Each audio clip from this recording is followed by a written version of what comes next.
The Shadow of Death, King Cobra, by Shaquille Smith. The guards called it the Great Xingyun Mines, but the miners called it the Great Jianyu Mines. Surrounded by deep and deadly waters on all four sides, the Great Xingyun Mines were an island, Jing Island, about 10 miles southeast of China. The discovery of valuable rocks had caught the eyes of the world, and many poor and weak men and women were herded toward the island with various loan sharks investing in building up camps around the mines and let the mining be started. Once these men and women were brought to the island, they were declared dead to the world. They had only one goal in their lives, and that was to mine day and night whenever they were ordered. Surrounded by a wall 5 meters thick and about 30 meters high, the mines felt more like a prison. The sentries posted on the walls were without mercy, and the guards stationed on the ground to keep an eye on the prisoners were ruthless. They were to keep track of the ever-increasing miners in the camps. New ID tags were issued every day, and people often mused over the possible date and time in the world outside. Their ID tags consisted of nothing but years. They had no idea which month it was and what date. They assumed and tried to keep track of the year whenever they got a new tag with a different year printed on it. It was 1996 when a woman was brought onto the island. The moment she had walked down toward the miners' residence area under heavy guard, miners stopped working to stare at her. She was breathtakingly beautiful, with her pale skin and dark hair. A couple of bruises, mussed hair, and scraped nails did little to diminish her glow. She staggered down to the cabins on unsteady legs as if she were hurt. The guards watched her and smiled at her in a leery way. But the miners knew that she was off limits. If they were to make their lives easier in the mines, they would stay away from the girl. Yin Wei, as the miners came to know her, was seldom sent to work in the mines with the others. It seemed that she was more of a plaything for the guards, who were rumored to take turns raping her. She was an emotionless doll, and the guards had complete control over her. Soon, Yin Wei was pregnant, and miners didn't know who the father was. It didn't matter, because all the guards were the same, worse than animals. Before anyone knew it, Yin Wei gave birth to a baby boy. She refused to hold the boy. Instead, she left him with the miners and walked out towards the mountain that stood tall in the center of the camp. She kept walking, oblivious to the dried blood on her legs or her festering wounds. By then, the miners had learned to ignore Yin Wei. They shook their heads and pitied her and then went back to their work before the guards could find an excuse to torture them. That night, the news spread through the camps like a fire that Yin Wei had taken her own life. With Yin Wei gone, the guards had lost their plaything, and they turned their wrath on the miners. They beat up many and killed a few in their uncontrollable rage. That night, Yai Chen, an old woman, walked up to the baby boy crying for his mother. No one had dared to touch him, but his cries had stirred Yai Chen's heart. She'd been living in the camps for so long and had stopped feeling anything. This wasn't the place for those who felt things. But the boy had been a different case. Delicately, she'd taken the boy into her arms and had held him close to her chest. Jing, she whispered one word, one name that meant tranquility and peace. At that moment, she hoped that this boy would bring some ounce of peace to the stale lives of the miners. Chapter 1, Is Reality Real? 14 years later. Jing knew that he would get into trouble the moment he pushed himself one last time and stood up. Below him, the valley stretched far and wide. with miners' houses scattered asymmetrically at the base of the outer wall. No matter how high Jing climbed up the small mountain in the valley's center, he could not catch a glimpse of the world outside. "Hey boy, you get down before we shoot you." A guard's voice reached up to him, and Jing swallowed a groan. He saw the guards on the towers turn and raise their weapons at him. "Fine, fine, I'm coming down," he called back, liking how his voice echoed in the valley. Some miners stopped to look with fear palpable on their bruised and smudged faces. "It's not like they'll shoot me," Jing added under his breath, and started making his way down.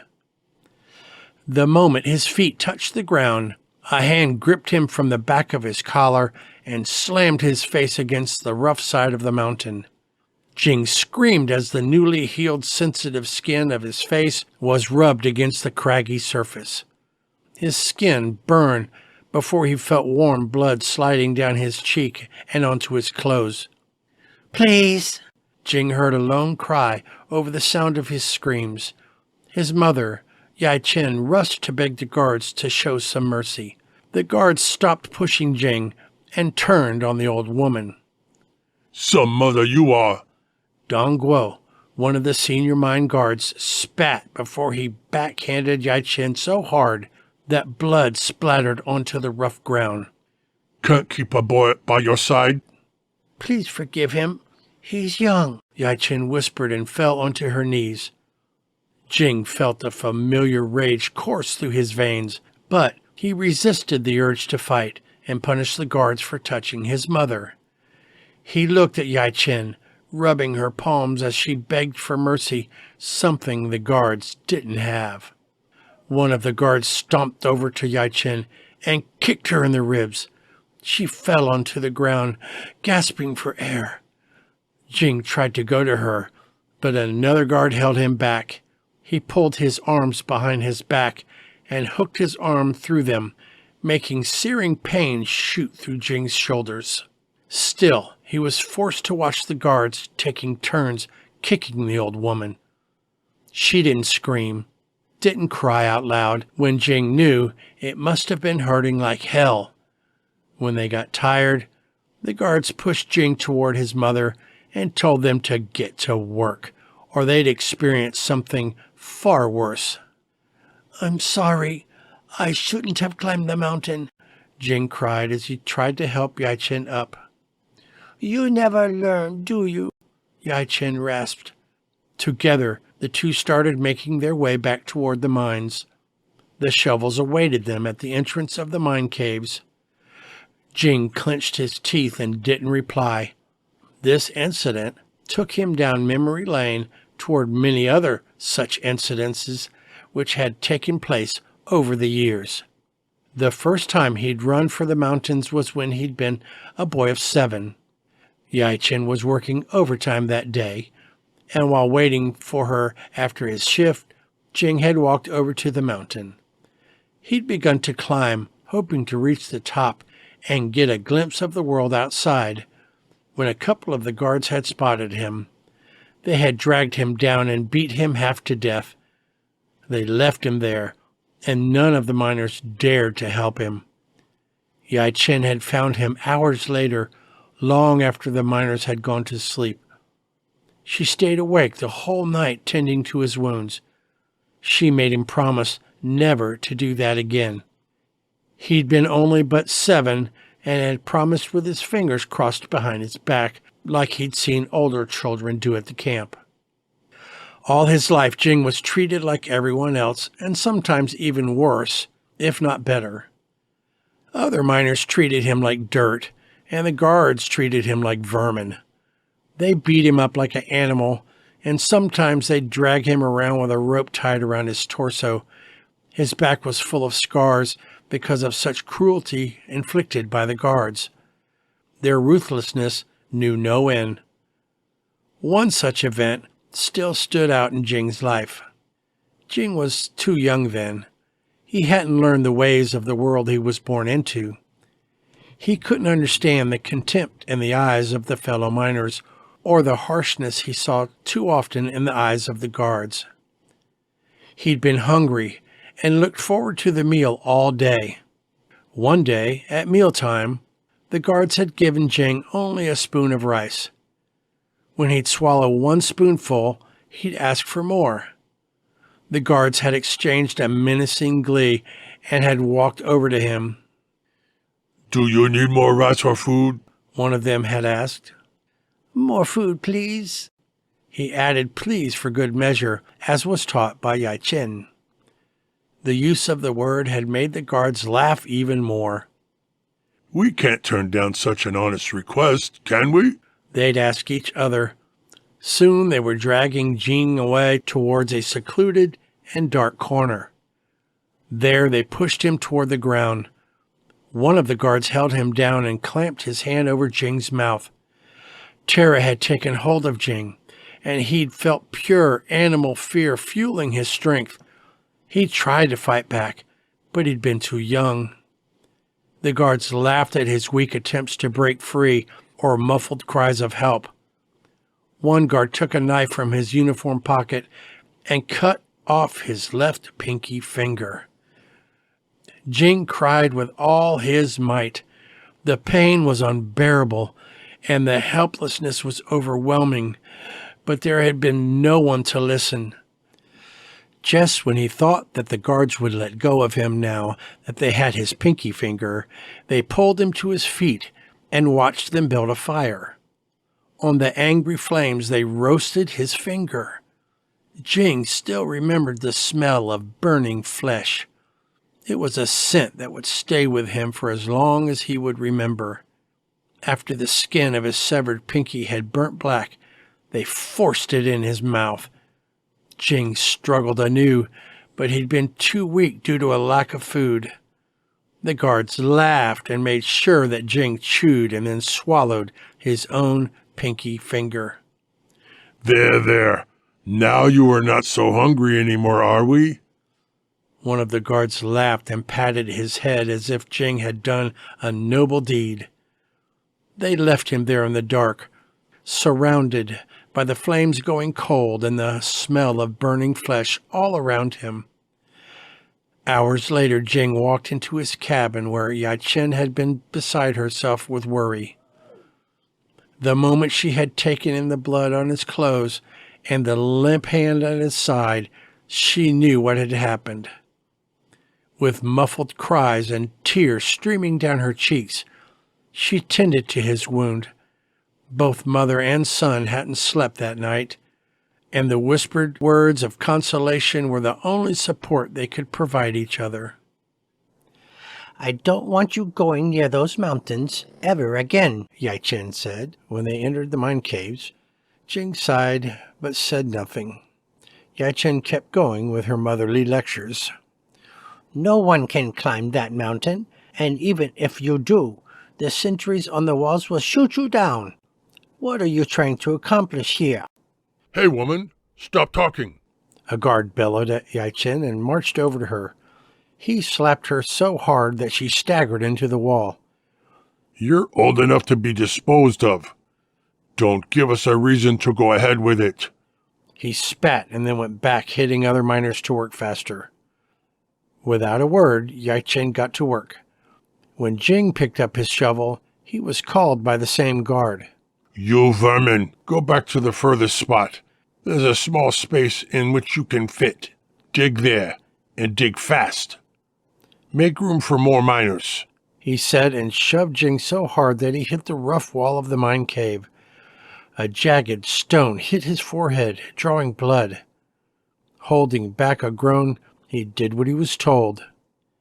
Jing must have dug for an hour or two when he heard incoherent whispers around him. What? He asked, looking at the fellow miners. They didn't spare him a look and continued with their digging. One of the guards marched up to Jing and pulled him out of the narrow space he was working in. Once out, he kneed him in the stomach. Just dig as you've been told. I heard someone calling. Jing couldn't help but respond. Must be your death calling for you, the guard retorted and slapped him. When Jing's blood coated his palm, he licked his lips. Disgusted, Jing turned away from him, and the memories of him eating his own pinky resurfaced. Without a word more, the guard left him and went to check on the other miners. Jing dared to peek over his shoulder and found out that the blood on the guard's hand was licked clean. Shaking his head, Jing crawled back into the narrow space and began digging. Once again he heard the whispers, and this time they were a bit clearer than before. He could hear someone calling for help in a raspy voice. No, it wasn't calling for help, but was calling him to find him. Find who? Suddenly Jing felt alert as he took in the details of the narrow space he was standing in. The guards had left him with nothing but a single gas lamp that was about to go out. He knew that he'd soon be plunged into darkness and would still be forced to work. "Where are you?" Jing dared to ask. His question was met with laughter and a soft sound that seemed to be coming from somewhere close. It seemed to be coming from somewhere on the other side of the mine wall or below the ground. When Jing heard no answer, he called for the guards. "I believe there's someone trapped in the ground," he shouted over the sound of the voice telling him to shut up.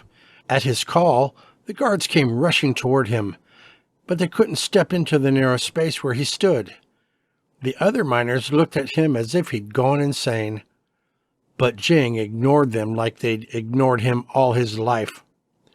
"Are you insane, boy?" One of the guards spat and reached toward him. He got hold of Jing's hair and pulled. Jing let out a horrible primal scream at the pain brought on by a bunch of his hair being pulled out of his scalp. Mercifully, Jing's hair was all the guards could get a hold of. They cursed at him and threatened to do far worse to him when he came out. Muttering obscenities, the guards turned and left him alone. Jing apologized and fell onto his knees, begging for mercy like he had seen his mother do. When the guards were gone, all was quiet. Jing sat there on the ground, thinking of how the day turned out to be the worst he'd ever had. He questioned his sanity, and the voice he thought he'd heard, yes, he must have been hallucinating. It must be the mine cave's poisonous air that was causing auditory hallucinations. Taking a deep breath, Jing forced himself onto his feet and began digging again. "Serve you right," Jing heard the voice again. This time it was much clearer than before. Jing opened his mouth to call to the guards again, to tell them that he hadn't been lying when the voice stopped him. "Don't call the guards if you want to escape this hell." At the words, Jing stilled. Escape? He heard of the word before on the lips of many miners, but he'd never fantasized about leaving this place. Whenever he climbed up the mountain, he just wanted a glimpse of the world outside. "Where are you?" Jing asked. "Dig the ground, boy." It was the voice of a man, judging from his voice, which strangely resembled old Joe's from the neighboring mine cabin. Jing knew that the owner of the voice was an old man who'd spent a good portion of his life screaming or calling for help. As Jing dug, he felt the ground weaken under his feet. For a moment, he contemplated running away, but the voice urged him on. Suddenly, the earth caved in under Jing's feet, and he fell. He let out a scream which was muffled by the sound of falling stones. Jing's back hit the rough rocks, and he let out a curse he'd picked up from the guards. It was the word Iachin would give him a good beating for if she were to hear it. "What am I thinking?" Jing asked himself and forced his eyes to open.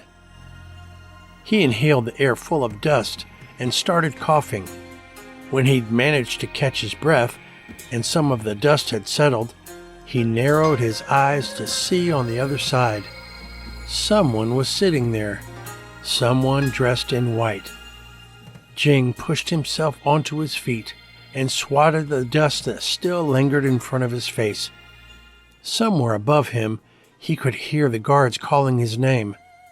No, not his name, but the nasty nicknames they'd come up with over the years. With a start, Jing realized that they couldn't see him, and from where he stood, he could easily climb out.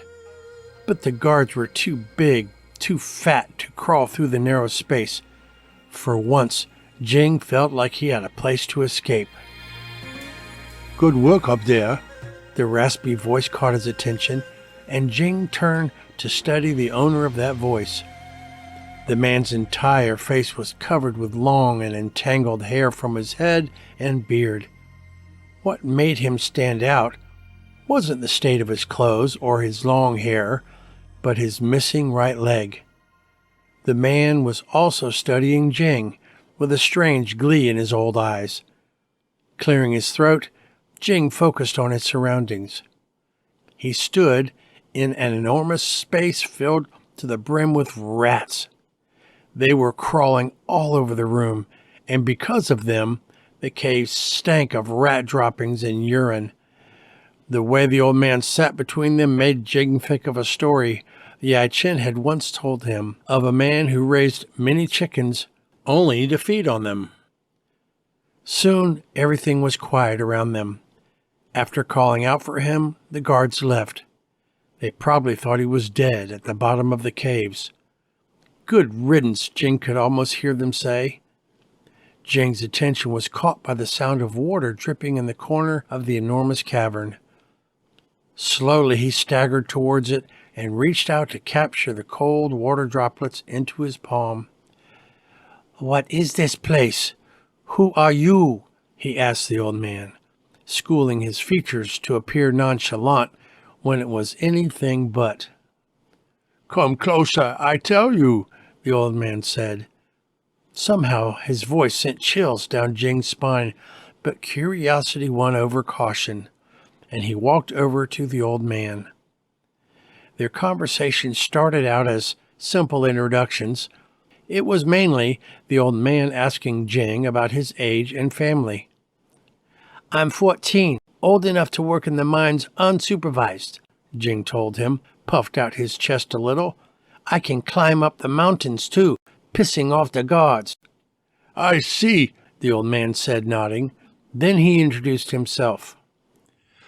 I'm Fulan Kwai.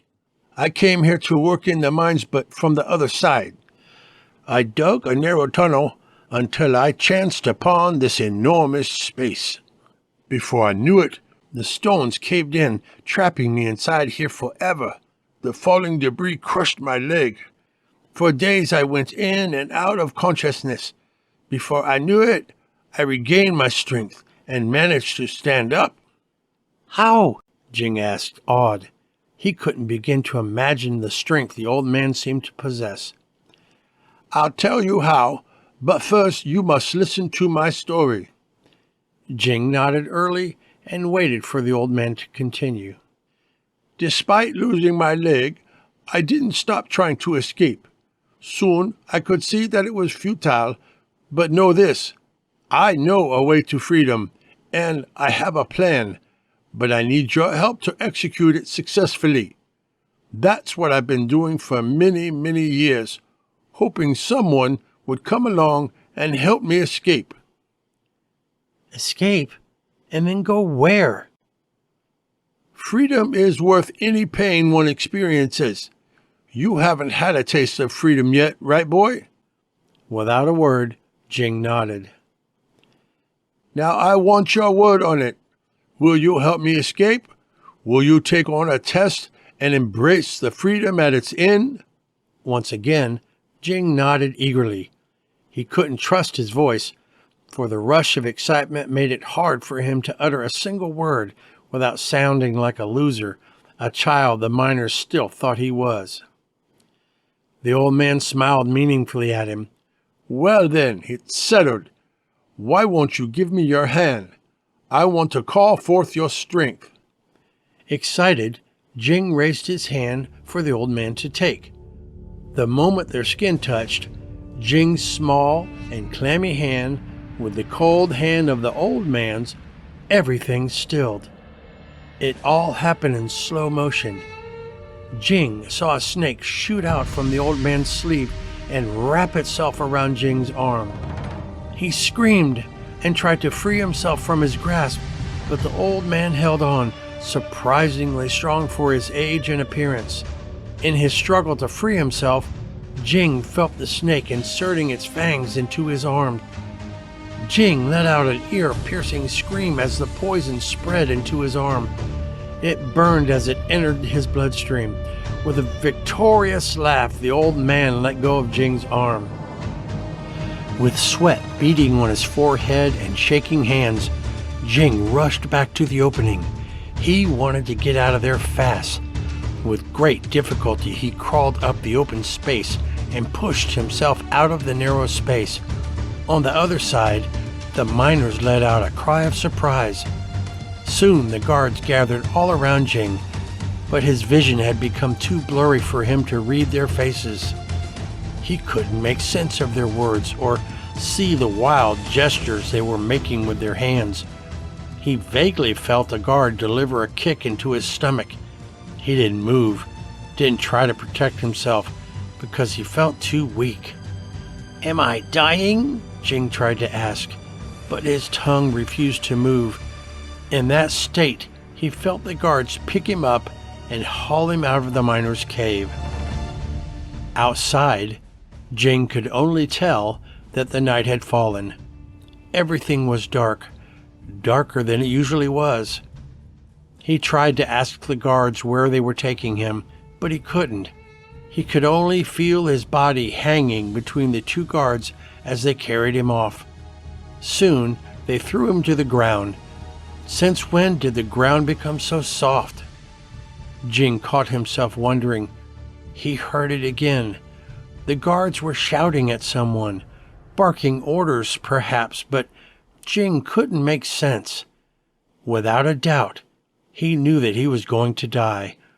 With this thought, he let the blackness take hold of his senses. He felt himself falling down, down. Suddenly, Jing's feet hit the ground, except there was no ground under his feet. There was nothing around him, just darkness. "Hello?" he called, and his voice echoed in the void.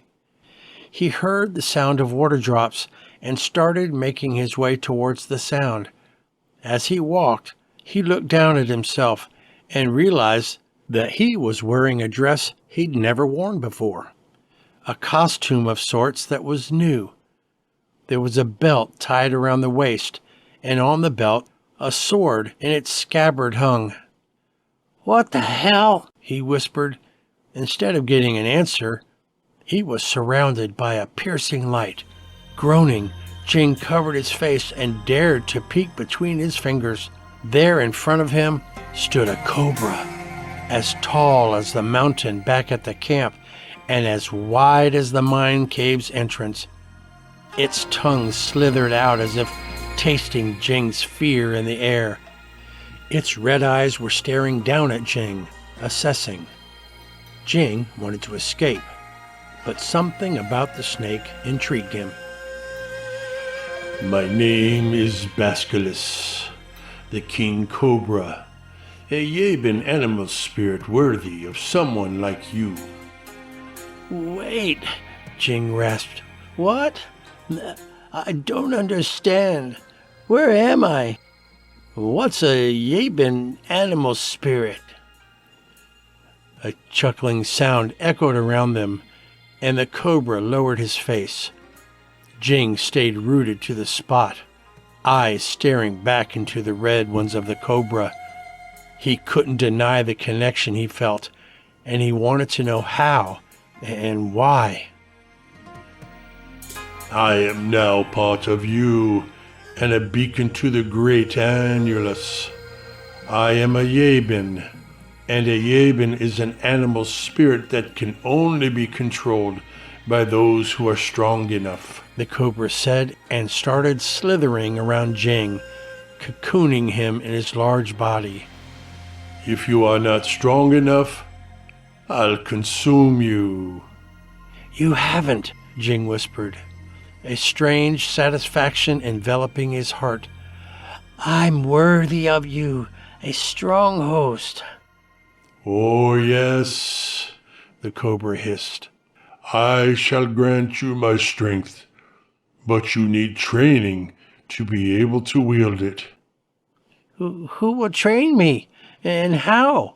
And what is the Annulus? Jing asked. But he was met with silence. The cobra was already disappearing into the darkness that Jing assumed was his consciousness. Everything blurred before he felt himself being pulled upwards. Jing shouted for the cobra to come back and answer him, but the animal was gone. Jing was regaining consciousness. Jing sat up with a start, gasping. He breathed in noisily, desperate to fill his lungs with oxygen. Beside him, an elderly man named Jin Yun sat with a frown. Yai Chen? Mother? Jing asked, surprised to find someone else other than Yai Chen beside his bed. Huh? Old Yun scoffed and folded his arms over his chest. I often told her that caring for you would bring nothing but unwanted attention and trouble in her life. She did not listen. What? She's dead, boy. She's dead because of you. Old Yun spat and stood up so fast that the stool he was sitting on toppled over. You were brought back from the mines days ago. You were burning hot with fever and struggling to breathe. Your lips were white and your skin had become pastel white. You had 2 puncture marks on your inside wrist as if a snake had bitten you. Old Yai Chen sobbed for days and never left your side. The guards came, demanding that she go back to the mines and work. She refused, and you know what they do with those who refuse to work. With his vision blurring with unshed tears, Jing raised his hand to see. Instead of puncture marks, there was a tattoo, a crescent moon that hadn't been there before. Then he thought of Yai Chen and stepped down from the bed. His world tilted, but he didn't lose balance. Without putting on his shoes, he rushed out of the cabin and towards the gallows. He ran, ignoring the alarm shouts of the fellow miners and guards barking orders. He wanted to see Yai Chen. He couldn't bring himself to believe old Yun's words. Jing skidded to a stop when his eyes fell on a familiar frame hanging at the gallows. Her white hair was loose and shielded her bruised face from the cruel world. Blood had dried on her damaged feet, and her hands had long become purple. With a cry, Jing rushed to her. With shaking hands, he reached to touch her hands one last time. They were so cold. He recalled all the years she'd been beside him, tending to his wounds and rescuing him from the wrath of the guards whenever he did something silly. Served you right. Dong Guo's menacing voice rang out behind him. That's what happens to those who dare to defy our orders. Jing turned to find the senior guard smiling wickedly with his arms spread wide at his side. Behind him, the miners rushed to the mines with their heads low and legs shaking. Jing wanted to pull out the guard's tongue and feed it to him. He wanted to rip the man apart. He knew that he could. He felt the raw power of the king cobra rushing through his veins. Before Jing could unleash the power and hurt the guard, a voice rang out in his mind from a memory. Rage always gets you in trouble, Yai Chen had once told him when he'd been punished for talking back to the guard at the mines. A wise man always has control over his anger. Taking a deep breath, Jing looked up at the woman who raised him and made him who he was. He closed his eyes and pushed himself onto his feet. You've had enough rest. You'll work double shifts for the time you've missed and for the woman you called mother.